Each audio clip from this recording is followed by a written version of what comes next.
Bismillahirrahmanirrahim. Assalamualaikum warahmatullahi wabarakatuh. Alhamdulillah, alhamdulillahi rabbil alamin, wal aqibatu lil muttaqin wa la udwana illa 'alal zalimin. Asyhadu an la ilaha illallah wahdahu la syarika lah wa asyhadu anna Muhammadan 'abduhu wa rasuluh wa safiyyuhu wa khaliluh, ballagha ar-risalah wa adda al-amanah wa nasaha al-ummah wa jahada billahi haqqa jihadih. قال الله عز وجل يا أيها الذين آمنوا كتب عليكم الصيام كما كتب على الذين من قبلكم لعلكم تتقون شهر رمضان الذي أنزل فيه القرآن هدى للناس وبينات من الهدى والفرقان فمن شهد منكم الشهر فليصوم. Jamaah salat maghrib yang dimuliakan oleh Allah Subhanahu wa taala, ikhwatal iman azzakumullah. Alhamdulillah pada malam hari ini kita bersyukur kepada Allah Subhanahu wa taala atas nikmat yang diberikan pada kita sehingga kita bisa ya insyaallah dalam waktu yang singkat ini antara jeda maghrib dan isya kita akan memanfaatkan waktu yang ada untuk mentadabburi ayat-ayat Allah Subhanahu wa taala dan mengkaji beberapa hadis dari Nabi kita Muhammad sallallahu alaihi wa ala alihi wasallam.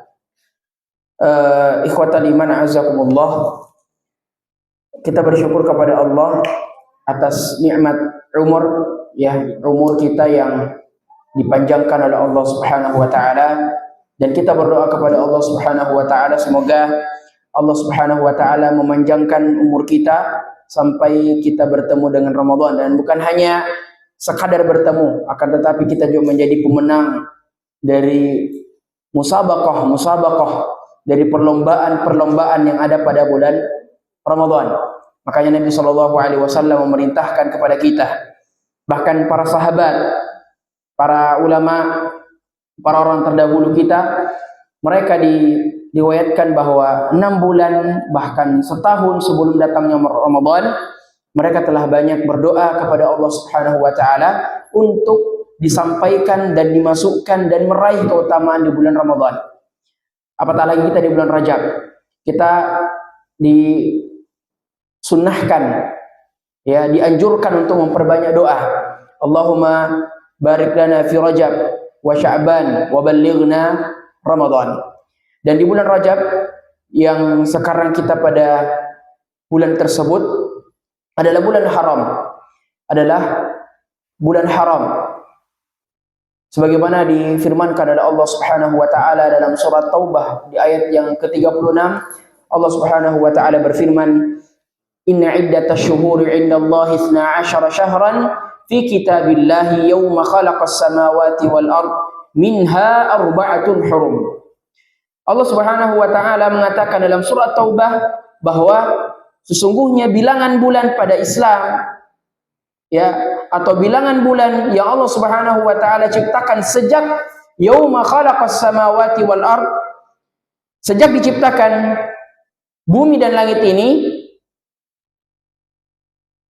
ya, 12 syahran fi kitabillahi yauma khalaqas samawati wal ard.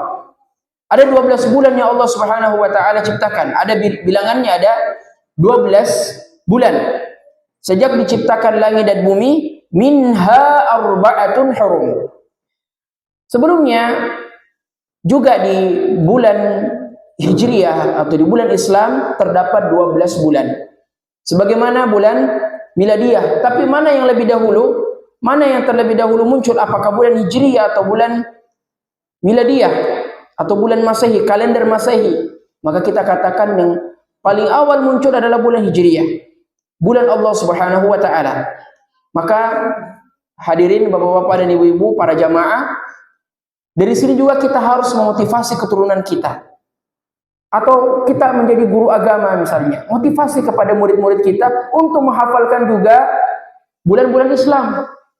Karena terkadang anak-anak ditanya sekarang apa bulan 9, ya, apa bulan 10-nya atau apa bulan 12-nya bulan Hijriyah.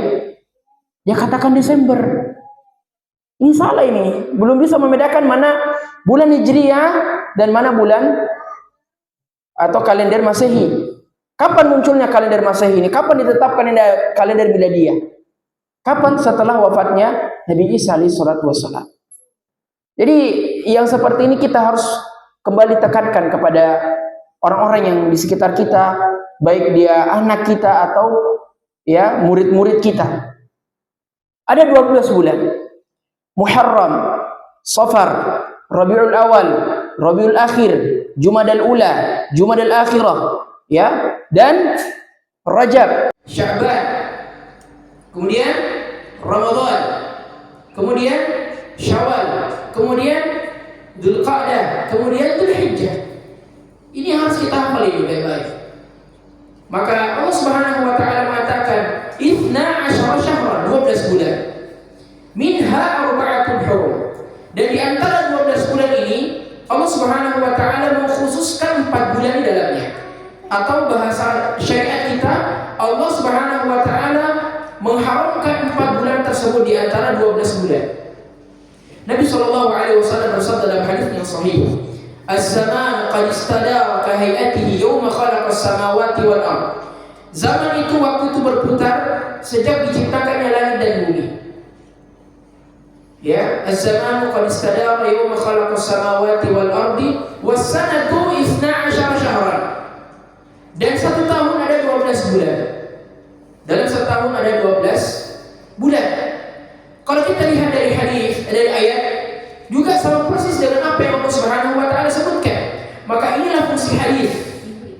Inilah fungsi hadis, ya, menekankan apa yang Allah Subhanahu wa taala, atau mungkin menafsirkan apa yang Allah Subhanahu wa taala sebutkan dalam Al-Qur'an, atau mungkin tidak terdapat dalam Al-Qur'an. Misalnya, minha arba'atun hurum.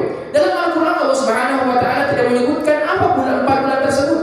Akan tetapi dalam hadis juga disebutkan supaya apa? Menjadi pelengkap dari Al-Qur'an, pelengkap dari apa yang Allah Subhanahu wa taala sebutkan dalam Al-Qur'an. Minha arba'atun hurum. As-sanatu 12 syahran. 1 tahun ada 12 bulan.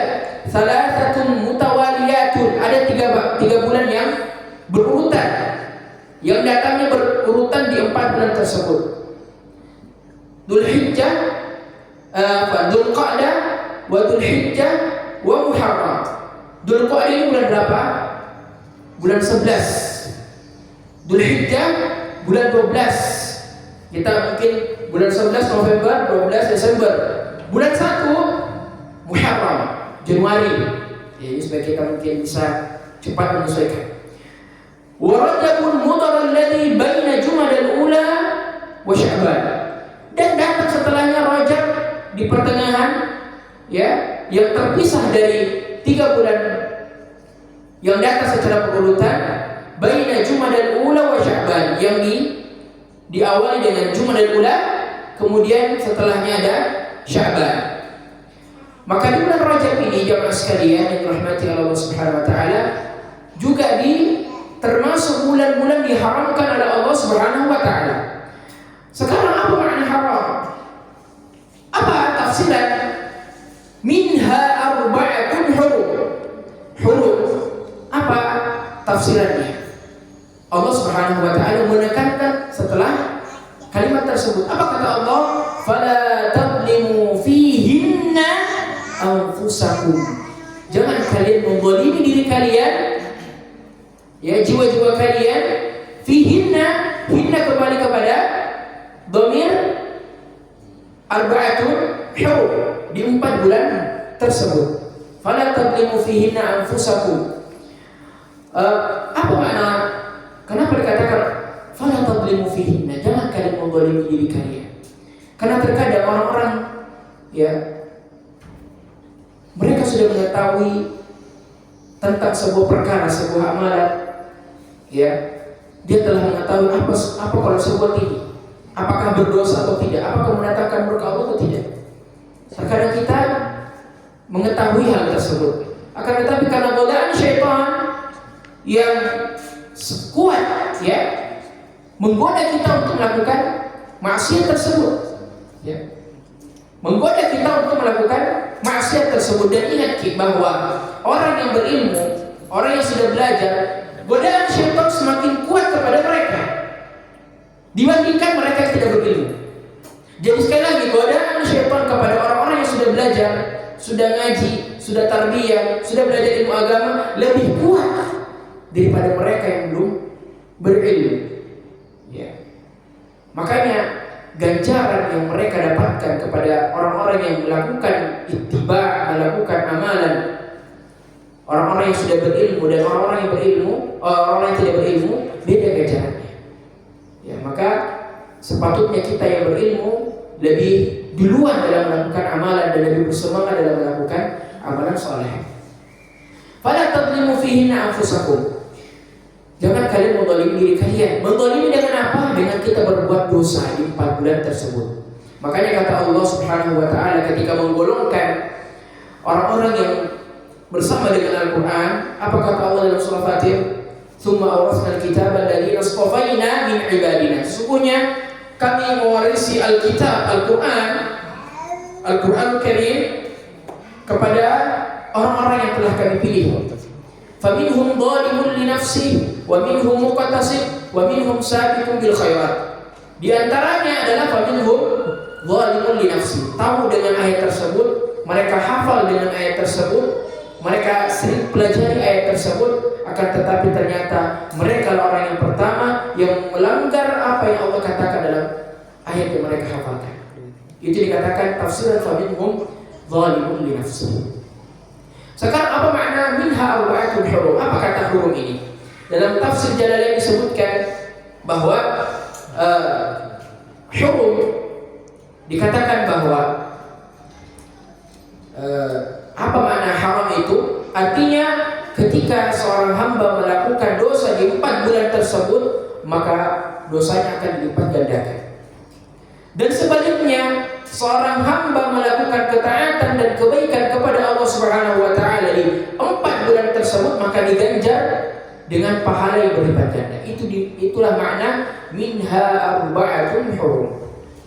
Itulah makna dari kata haram dari 4 bulan tersebut. Poin penting di sini jemaah sekalian adalah bulan Rajab. Kita sekarang telah berada pada malam 20 Rajab. Kurang lebih 10 hari lagi kita akan masuk bulan Sya'ban. Dan tak terasa waktu, beberapa pekan, beberapa hari kita akan masuk di bulan Ramadan. Ya, kita akan masuk di bulan Ramadan. Maka bekal yang paling penting untuk kita masuk kepada bulan Ramadan selain bekal fisik dan bekal-bekal yang lainnya adalah bekal ilmu. Kita harus mengetahui al-ulum yang berkaitan dengan bulan Ramadan.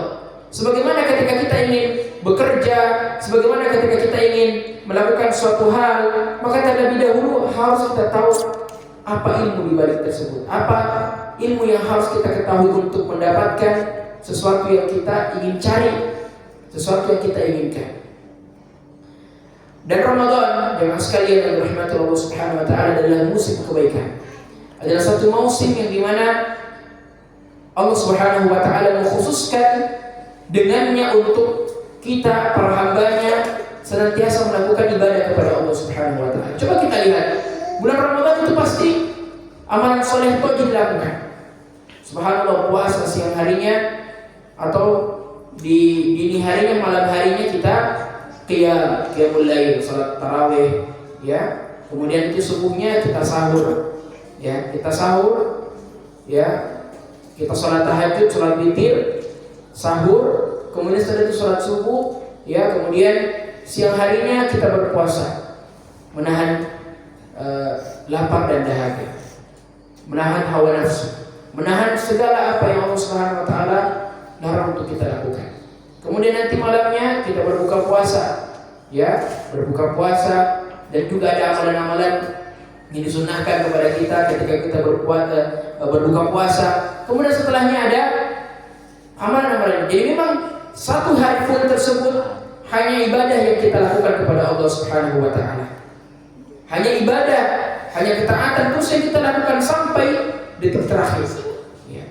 Akan tetapi jangan kita jadikan bulan Ramadan hanya kesempatan untuk kita ibadah. Ingat, kita ini diciptakan memang untuk ibadah, bukan untuk yang lain. Adapun yang lain itu sampingan, ya, kerja kita dan seterusnya itu hanya sampingan saja. Tapi yang utama adalah ibadah kepada Allah Subhanahu wa taala. Jadi, jemaah dirahmati oleh Allah Subhanahu wa taala, bulan Ramadan adalah musim kebaikan. Umur kita ini sangat pendek. Umur kita ini kata Nabi sallallahu alaihi wasallam, "A'mar ummati baina 60 ila 70." Ya. Wa qalilun ma yujawizu dzalik. Atau kama qala Nabi sallallahu alaihi wasallam, umur umatnya hanya kisaran 60-70 tahun saja. Dan sedikit yang lebih dari itu. Artinya ketika ada manusia yang memiliki umur 100 tahun, 150 tahun, itu manusia-manusia yang langka pada saat ini, ya. Itu manusia-manusia yang jarang kita dapatkan. Dan boleh kita katakan bahwa mereka yang diberikan kesempatan oleh Allah Subhanahu wa taala untuk beramal, untuk melakukan ibadah. Makanya kata Nabi SAW ketika beliau ditanya, "Ayyun nasi khair?" Ya Rasulullah, siapakah manusia terbaik itu? Kata Nabi SAW, "Man tala umruhu wa hasuna amaluhu." Wa hasuna amaluhu. Atau kama qala Nabi SAW. Ketika ditanya siapakah manusia terbaik Rasul? Nabi SAW mengatakan, "Man tala umruhu," barang siapa yang panjang umurnya, wa hasuna amaluhu, dan baik amalannya. Artinya semakin umurnya bertambah atau semakin umurnya berkurang, maka hendaknya dirinya itu selalu tingkatan ketakwaannya selalu tinggi, tingkatan ketakwaannya selalu meningkat kepada Allah Subhanahu wa taala. Nah, bekal ilmu harus kita mengilmui dengan Ramadan. Kita harus tahu fikih puasa, fikih salat, ya, fikih siyam. Kita harus tahu apa saja syarat-syarat puasa, apa saja sunnah-sunnahnya, apa saja rukun-rukunnya dan seterusnya. Inilah yang akan menjadikan kita amalan-amalan yang kita kerjakan diterima oleh Allah Subhanahu wa taala. Karena syarat diterima ibadahnya ada dua, ikhlas dan ittiba, mengharapkan ganjaran dan wajah Allah Subhanahu wa taala dan mengikuti sunnah Nabi kita atau tuntunan dari Nabi kita yang mulia Muhammad sallallahu alaihi wasallam. Dan salah satu bekal yang harus disiapkan adalah bekal ilmu. Mengapa harus bekal ilmu? Karena dengan ilmu kita tahu hakikat ibadah itu. Dengan ilmu kita tahu tujuan ibadah itu. Dan apa hikmah dari ibadah tersebut. Kemudian yang kedua, kenapa kita harus membekali diri kita dengan ilmu supaya kita melakukan hal tersebut tidak asal-asalan. Coba kita lihat orang yang kerja di kantor. Beda kualitas dan kuantitas mereka ketika mereka bekerja, orang yang berilmu dan orang yang tidak tahu ilmunya. Saya kasih satu proyek, orang yang tidak berilmu maka mereka akan bingung, tidak tahu bagaimana jalan ini proyek, tidak tahu bagaimana jalurnya ini proyek. Akan tetapi mereka yang sudah berilmu, ketika mereka diberikan amanah satu proyek oleh atasannya, maka dia bisa melaksanakan proyek tersebut dengan jalur-jalur yang ada. Karena mereka sudah mengetahui ilmunya. Maka sama juga dengan Ramadan. Umar bin Abdul Aziz rahimahullah berkata, "Man 'abada Allah bighairi ilmin kana yufsidu akthar mimma yuslah." Kata Umar bin Abdul Aziz rahimahullah, barang siapa yang menyembah Allah Subhanahu wa taala bighairi ilmin, tanpa ilmu, kana yufsidu akthar mimma yuslah. Akthar mimma yuslih. Ya, beliau mengatakan, maka orang yang beribadah kepada Allah Subhanahu wa taala tanpa didasari dengan ilmu, kana yufsidu akthar, maka rusaknya itu banyak, ya. Rusaknya itu banyak mimma yuslah, daripada baiknya. Karena memang mereka tidak mengetahui, maka mereka mendapatkan banyak kerusakan pada amalannya. Tidak tahu tentang syarat puasa, tidak tahu tentang sholat, fikih tarawih, fikih yang lainnya. Ya. Dan memang kita di lembaga kita ini Wahadah Islamiyah, setiap menjelang memasuki Ramadan pasti ada penataran seputar Ramadan. Dan ini momen-momen yang kita tunggu untuk kita mengetahui secara detail tentang fikih Ramadan, tentang bekal-bekal yang apa yang harus kita siapkan untuk bertemu dengan Ramadan. Ikhwatal iman azakumullah ta'ala jami'an. Dengan orang yang berilmu dan mengetahui tentang Ramadan, maka dia pasti bisa membedakan mana sesuatu yang baik untuk bisa kita ambil, mana sesuatu yang batil. Contoh misalnya mereka berpuasa tapi tidak tahu makna puasa yang hakiki dan sebenarnya apa di balik puasa itu. Puasa tapi banyak bermaksiat. Puasa tapi melakukan sesuatu yang dilarang oleh Allah Subhanahu wa taala. Dan tidak mengetahui syarat-syarat sehingga mereka tertinggal dan ada ma'rifatul haqiqatil ilm. Mereka tidak mengetahui apa hakikat dari ibadah yang diperintahkan oleh Allah Subhanahu wa taala. Kata liman azakumullah. Yang pertama, tentu kita harus tahu apa keutamaan bulan Ramadan. Karena dengan kita mengetahui fadail dan fadilah atau keutamaan dari bulan Ramadan atau dari keutamaan sesuatu hal atau apa ganjaran dari atau apa feedback ya bahasa istilahnya yang kita lakukan dengan amalan tersebut, apa yang kita dapatkan. Kalau sesuatu ketika kita telah mengetahui apa manfaat yang kita dapatkan ketika kita melakukan satu hal ini, maka kita akan bersemangat dalam melakukannya. Ya. Keutamaan bulan Ramadan sangat banyak disebutkan dalam hadis dan hadis dari Nabi SAW. Yang pertama, bulan Ramadan adalah bulan penuh dengan keberkahan. Ini telah menjadi pasarannya ketika iklan-iklan Ramadan telah datang bulan penuh berkah. Tapi memang kita sebagai orang yang belajar harus tahu apa makna berkah itu. Ya. Nabi SAW mengatakan, "Atakum Ramadan syahrul mubarak." Sungguhnya telah datang kepada kalian Ramadan syahrul mubarak, bulan yang diberkahi. Ya. Dan memang banyak sesuatu yang ketika kita datang, ketika Ramadan datang kepada kita, kadang hal-hal yang kita dapatkan sangat beda rasanya. Dan itulah tanda keberkahan dari Allah Subhanahu wa taala. Lebih bagus lagi ketika Ramadan itu kita manfaatkan baik-baik. Ya, maka kita mendapatkan keberkahan dari bulan Ramadan itu. Kemudian juga keutamaan yang kedua selain Ramadan adalah bulan penuh berkah adalah pahala yang pahala yang dari amalan yang kita lakukan dilipat gandakan oleh Allah Subhanahu wa taala. Pahalanya dilipat gandakan oleh Allah Subhanahu wa taala baik dari sisi kualitas dan kuantitas. Seperti misalnya salah satunya pahala yang dilipat gandakan oleh Allah Subhanahu wa taala di bulan Ramadan adalah berumrah. Umratul Ramadan ta'dilu hajjatan ma'i. Kata Nabi sallallahu berumrah di Ramadan seperti berhaji denganku. Kata Nabi sallallahu alaihi wasallam.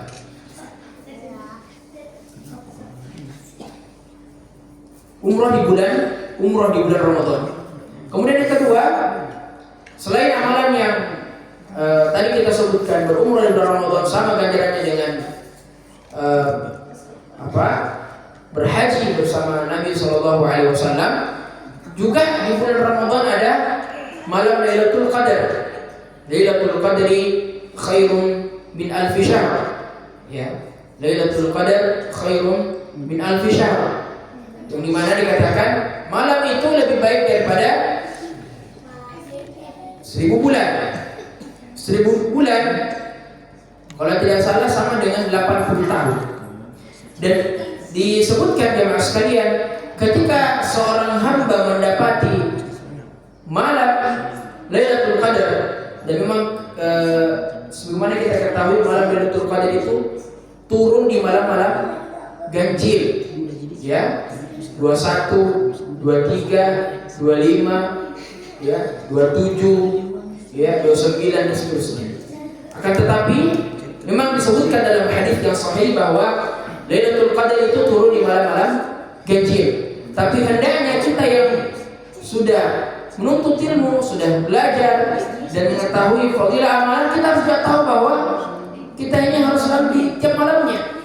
Tidak perlu malam itu ganjil, malam itu genap, kita yang bersemangat untuk iktikaf, berdiam diri di rumah Allah Subhanahu wa taala.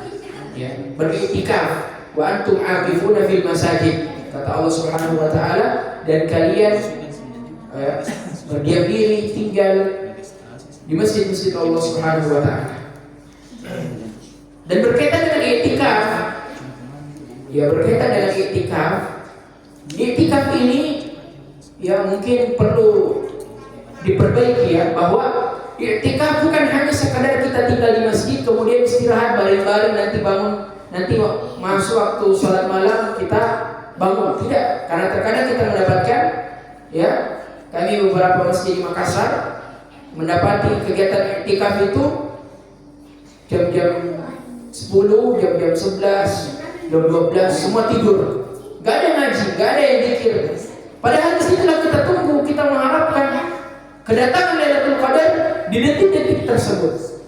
Dan tentu kita tidak tahu ya detik-detik kapan itu, pukul-pukul berapa itu mereka datang. Maka kita harus semalaman itu kita siap, kita ibadah terus. Karena orang yang melakukan amalan soleh dan mendapatkan Lailatul Qadar, maka pahala dan jarak yang dia dapatkan, misalnya kita ngaji, baca Quran, ya, dan kita bertepatan dan kita mendapatkan Lailatul Qadar, maka pahalanya dicatat kita baca Quran selama 80 tahun. Ini kadang usia kita tidak sampai akan 80 tahun. Tadi kita sebutkan ya 60, 70, ya. Akan tetapi kita tidak bisa melakukan itu. Tapi dengan kita beramal soleh dengan Lailatul Qadar, insyaallah taala bisa dicatatkan kita untuk meraih pahala 80 tahun itu. Jadi kemudian juga iktikaf. Jadi di waktu-waktu itu semalaman subuh kita membaca, mengaji. Sudah selesai kita mengaji, kita berzikir, ya, berzikir, istighfar dan seterusnya. Kemudian bagi yang beriktikaf nantinya karena telah mendekati Ramadan juga ya, jangan lakukan perniagaan perdagangan di dalam masjid. Ya, terkadang kita jam-jam 10 lapar, ya, gojek dulu, Ustaz ya. Kita makan jamaah ini. Ustaz mau makan apa Ustaz? Oh ya Ustaz, tapi pesannya dalam masjid.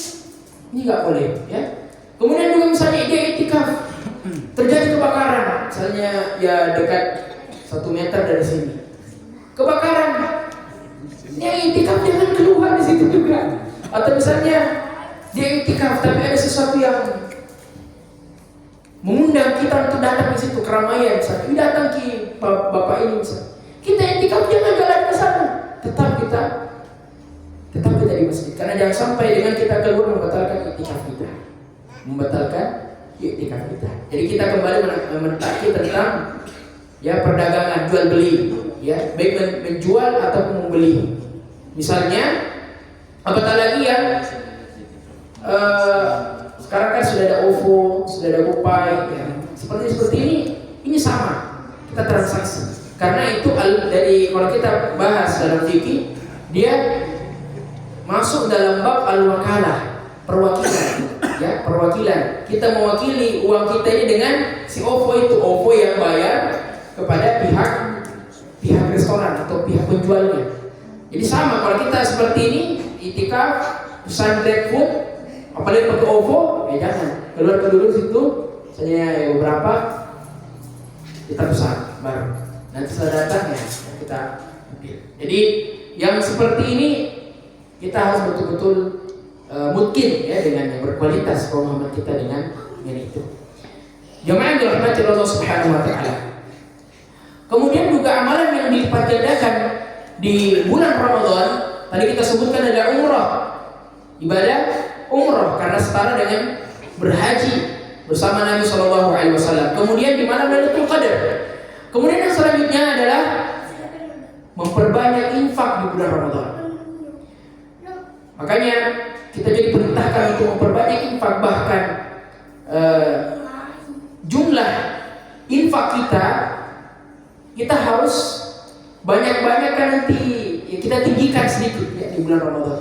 Karena beda ganjaran yang kita dapatkan di luar bulan Ramadan dengan di bulan Ramadan.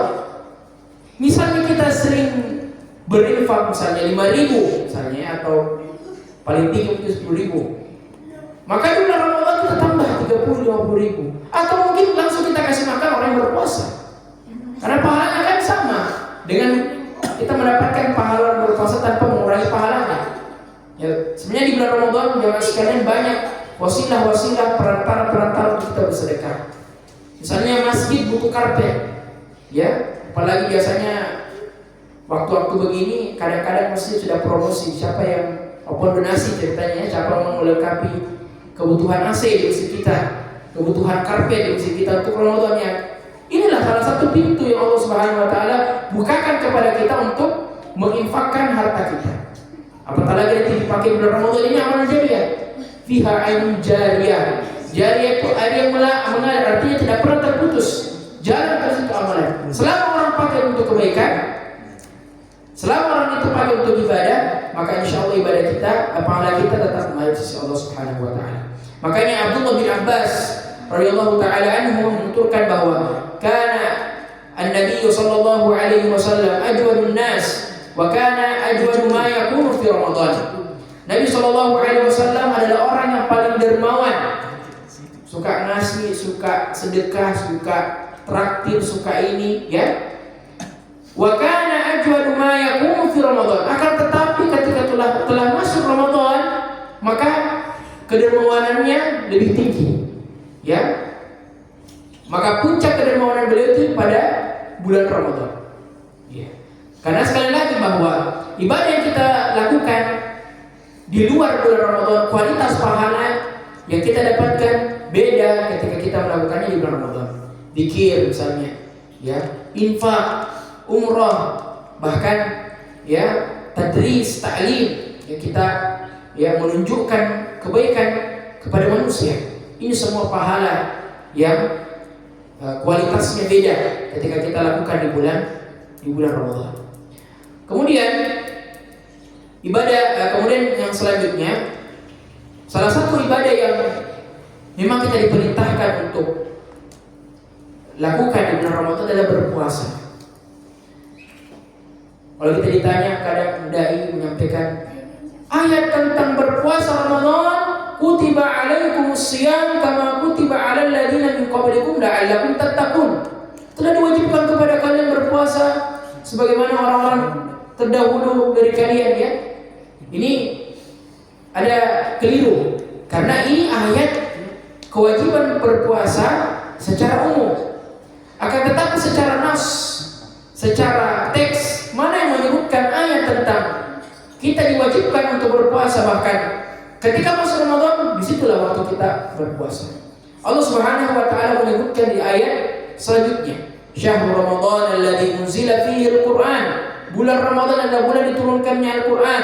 Hudan lin-nasi wa bayyinatin minal huda wal furqan. Sebagai petunjuk manusia untuk membedakan mana hak yang batil dan yang batil. Faman syahida minkumus syahra falyasumhu.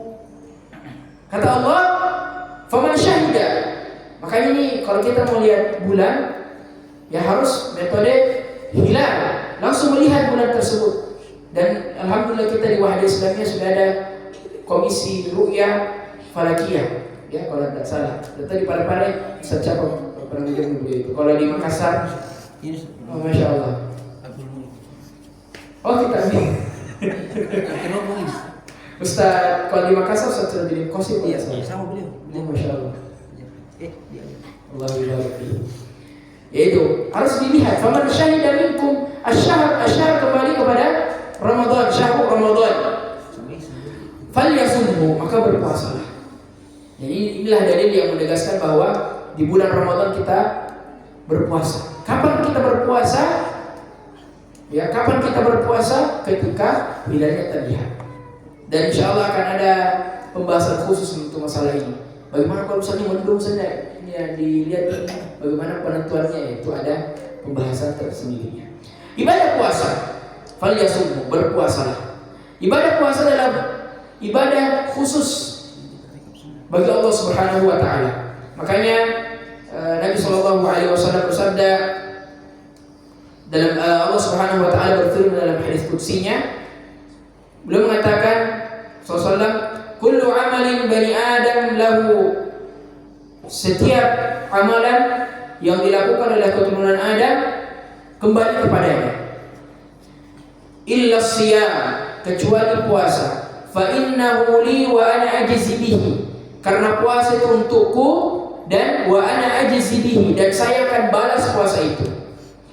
Imam Ibnu Hajar Al-Hafidh rahimahullah dalam Fathul Bari menyebutkan ada 9 pendapat tentang lafaz fa innahu li wa ana ajzi bihi. Karena puasa itu adalah amalan untukku dan aku yang akan membalasnya. Ada 9 pendapat, tapi kita hanya mengambil 2 pendapat yang kuat, yang terdekat dengan maknanya. Pendapat yang pertama mengatakan bahwa kenapa Allah Subhanahu wa taala mengatakan dalam hadis qudsinya, fa innahu li wa ana ajzi bihi, karena itu untukku dan ya saya akan membalasnya, karena puasa tidak menyebabkan pelakunya mendapatkan riya. Atau karena ibadah puasa secara umum ketika dilakukan tidak bisa orang langsung, atau kita tidak bisa berharap riya, karena amalan-amalan seperti ini adalah amalan-amalan yang tidak memiliki bentuk, amalan-amalan yang tidak memiliki objek untuk bisa dilihat. Beda seperti kita umroh. Kalau umroh kita pakai ihram atau berihram, pakai ihram, beda dengan ibadah-ibadah yang lainnya, ya, yang orang bisa lihat, orang tahu, baca Quran misalnya, orang lihat kita baca Quran, atau ibadah-ibadah lain yang bisa langsung dilihat. Akan tetapi puasa nggak bisa dilihat, hanya kita yang tahu dan Allah Subhanahu wa taala. Makanya Allah Subhanahu wa taala mengkhususkan ibadah puasa ini wa ana ajzi bihi, dan Allah Subhanahu wa taala yang membalasnya. Akan tetapi yang rajih, yang paling kuat adalah pendapat yang kedua, karena ibadah puasa adalah pahalanya pahala yang tanpa batas. Tapi fa innahu li wa ana ajzi bihi ini secara umum memang pahala dari ibadah-ibadah yang kita lakukan memang langsung dari Allah Subhanahu wa taala. Yang ganjar langsung, yang berikan langsung itu adalah Allah, bukan yang lain. Akan tetapi ketika Allah Subhanahu wa taala menyebutkannya secara khusus, maka itu menunjukkan ada sebuah keagungan dalam ibadah itu. Ada kespesialan, ada kekhususan terhadap ibadah puasa itu. Jadi ibadah puasa yang kita lakukan adalah ibadah yang Allah Subhanahu wa taala berikan ganjarannya dari Ia langsung, bukan dari yang lain. Artinya langsung dikabarkan oleh Allah Subhanahu wa taala. Terkadang wahyu-wahyu tadi sampaikan oleh malaikat yang turun kepada Nabi sallallahu alaihi wasallam, akan tetapi ini langsung Allah Subhanahu wa taala sebutkan. Sama dengan hadis qudsi, di dalam hadis yang lain Allah Subhanahu wa taala berfirman, "Ya ibadi, inni haramtu dzulma ala nafsi wa ja'altu muharraman fala tadzalamu." Ya ibadi, saya telah mengharamkan, ya wahai hamba-Ku, kata Allah, saya telah mengharamkan kepada kalian kezaliman. Wa ja'altuhu muharraman, dan saya menjadikan itu haram bagi kalian, tidak boleh kamu lakukan. Fala tadzalamu, maka janganlah kalian saling menzalimi. Kemudian setelah itu, ya ibadi, kullukum dhallun. Wahai hamba-Ku, kalian ini semua tersesat, enggak tahu jalur kehidupan kalian. Kalian tidak tahu apa penciptaan kalian ini, fungsi kalian ini. Illa man hadaituhu fastahduni ahdikum. Ya, maka kecuali yang saya berikan hidayah kepada mereka, fastahduni ahdikum, maka mintalah kalian kepada aku hidayah, maka aku akan berikan kalian hidayah, itu petunjuk. Ya ibadi kullukum ja'i'un illa man at'amtuhu, kalian semua lapar wahai hamba-Ku, illa man at'amtuhu, kecuali yang saya berikan makanan kepada kalian, itu rezeki. Fastat'imuni ut'imkum, maka mintalah kepada aku makanan, maka kalian saya akan berikan makan. Ya ibadi kullukum arin. Ya, wahai hambaku ini, wahai hambaku, kalian semua ini tidak memiliki pakaian. Illa ya ibadi kullukum arin illa man kasautu. Kecuali yang saya berikan pakaian kepada mereka. Saya pakaikan pakaian kepada mereka. Fastaksuni aksukum, maka mintalah kepada aku pakaian, maka kalian akan saya berikan pakaian. Dan terakhir, ini artinya bukan terakhir materi kita, terakhir dalam diskusinya, ya ibadi, ya kata Allah Subhanahu wa taala, wahai hambaku, ya kalian ini melakukan dosa di setiap siang dan malamnya. Fastaghfiruni aghfir lakum, maka mintalah kepadaku ampunan, aghfir lakum, ya maka aku akan memberikan kalian ampunan. Dan tadi kita sebutkan di awal, salah satu fase atau masa untuk mendapatkan ampunan yang lebih banyak dari Allah Subhanahu wa taala adalah di bulan Ramadan. Jamaah dirahmati Allah Subhanahu wa taala. Karenanya Allah Subhanahu wa taala berkata dalam ayat yang lain, innama yuwaffas sabiruna ajrahum bighairi hisab. Sesungguhnya kami berikan ganjaran kepada orang-orang yang bersabar itu bighairi hisab, tanpa terbatas, tidak bisa dihitung ganjarannya. Dan dalam ibadah puasa terkumpul 3 model kesabaran. Terkumpul 3 model kesabaran sebagaimana tadi kita sebutkan dalam ayat innama yuwaffas sabiruna ajrahum bighairi hisab. Atau kama qala Allah azza wa jalla. Pahala orang yang bersabar tanpa terbatas pahalanya. Dan dalam ibadah puasa terkumpul 3 model sabar. Pertama, sabar dalam ketaatan. Kita ini puasa, tapi kita ini kadang-kadang apalagi yang sering di bawah terik matahari yang panas, kadang kita mau minum, kadang kita ini haus, kadang kita ini lapar. Tapi karena kita bersabar dan kita ingin meraih pahala dari Allah Subhanahu wa taala, maka ini bentuk dari kesabaran, sabar dalam ketaatan. Kemudian yang kedua, sabar dalam meninggalkan maksiat. Begitu banyak larangan yang dilarang kepada kita untuk kita tidak lakukannya di bulan Ramadan.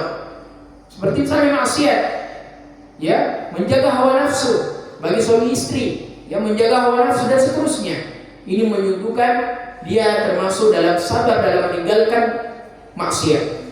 Kemudian yang ketiga, sabar menghadapi ujian.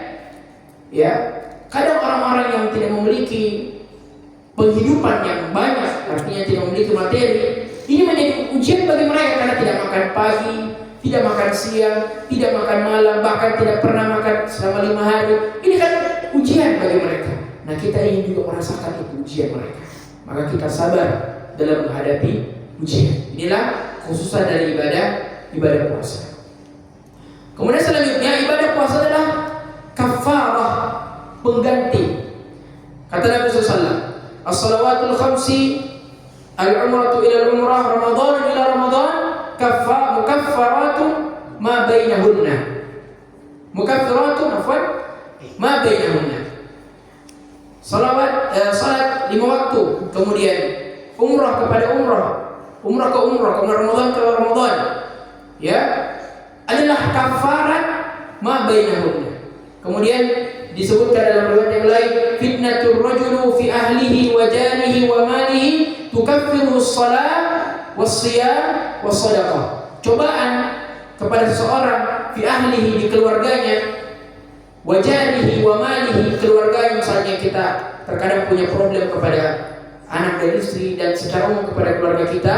Kemudian fi ahlihi wa janihi, kepada tetangga kita, wa malihi, dan harta kita, tukaffiru as-salat was-siyam was-sadaqah.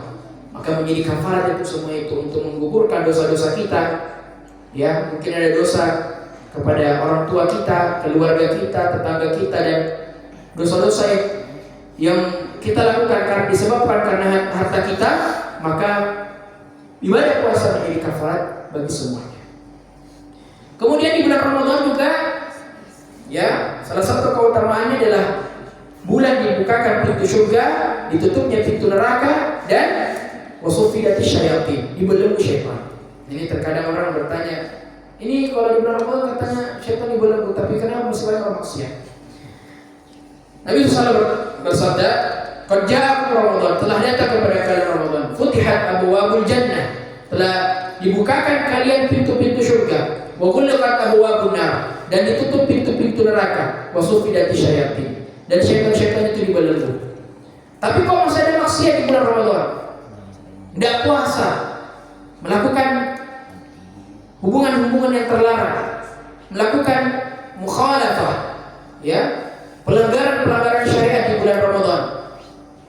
Ini indikasinya bagaimana? Bagaimana makna dari hadis ini? Wasufidati syayatin. Yang pertama kata para ulama, wasufidati syayatin, syaitan yang dibelenggu adalah, ya kita bilang syaitan-syaitan yang profesor, yang sudah senior. Ya. Adapun yang TK-TK ini yang masih anak-anak itu masih tersebar. Syaitan yang kecil saja, yang kayak mungkin anak TK, goda kita bisa batal puasa, bisa batal ibadah, apalagi kalau syaitan yang profesor sudah disebar, dibuka. Ya. Jadi ini menjadi kita tergoda untuk melakukan mukhalafah di bulan Ramadan. Kemudian yang kedua, tafsiran yang kedua adalah memang orang itu imannya lemah. Memang dari sononya kadang kita dapat juga, ya, orang-orang yang kita istilahnya kuli, ya, kuli bangunan, ditanya kenapa kita puasa? Nah, ini kan capek kita ini. Benar juga ya, ini bilang benar juga ini. Capek juga orang tahu di tengah teriknya matahari, tidak makan, tidak minum, ya kadang bisa juga menyebabkan kematian. Ya. Jadi memang indikasi imannya itu memang lemah. Memang dari sononya imannya itu tidak bisa dia kontrol. Sehingga ketika datang Ramadan, satu kali dicubit, satu kali digoda, ya sudah selesai. Dan maksiat memiliki dua sebab. Ada sebab dikatakan eksternal, dan ada maksiat yang sifatnya internal. Eksternal misalnya syaitan, dan syaitan minal jinnati wan nas, ada dari manusia dan ada dari golongan jin. Kalau jin, syaitan kan sudah belenggu, tapi syaitan manusia masih ada di sekitar kita. Ini yang selalu menggoda kita. Ayo nih kita ke kafe ini, bagus ini, siang hari. Kemudian internal, ya hawa nafsu kita, kemudian buruknya jiwa, dan seterusnya. Jadi yang sekalian dirahmati Allah Subhanahu wa taala, terakhir sekali, bau mulut orang yang berpuasa. Bau mulut orang yang berpuasa lebih wangi dari minyak kasturi. Ya. Kata Nabi SAW, ya, mulut orang yang berpuasa itu atyabu indallahi min rihil misk, lebih wangi di sisi Allah Subhanahu wa taala dari rihil misik, dari bau misik, bau yang sangat harum. Kalau kita pergi ke Mekah, coba kita cari itu begitu baunya. Ada dua tafsiran di sini, dua khilaf dari kalangan ulama. Pertama, menunjukkan pahalanya besar. Orang yang berpuasa, mulut orang yang berpuasa, pahalanya besar, sehingga Allah Subhanahu wa taala lebih sukai daripada minyak kasturi.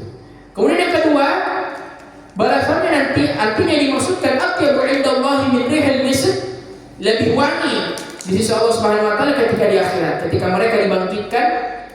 Ya, artinya ditahu ini orang yang berpuasa dulu. Makanya di akhirat di surga ada babur rayyan, ya, pintu khusus orang berpuasa. Dan disitulah, ya, dia dibangkitkan oleh Allah Subhanahu wa taala dan langsung dikenal, dipopulerkan bahwa oh ini orang yang berpuasa. Sama dengan orang yang adzan, dipanjangkan lehernya supaya ditahu oh ini orangnya sering adzan dan ini orang yang sering berpuasa. Sebagaimana ketika orang-orang yang syahid, orang-orang syahid ketika dihidupkan oleh Allah Subhanahu wa taala masih ada luka-lukanya, masih ada darah-darahnya.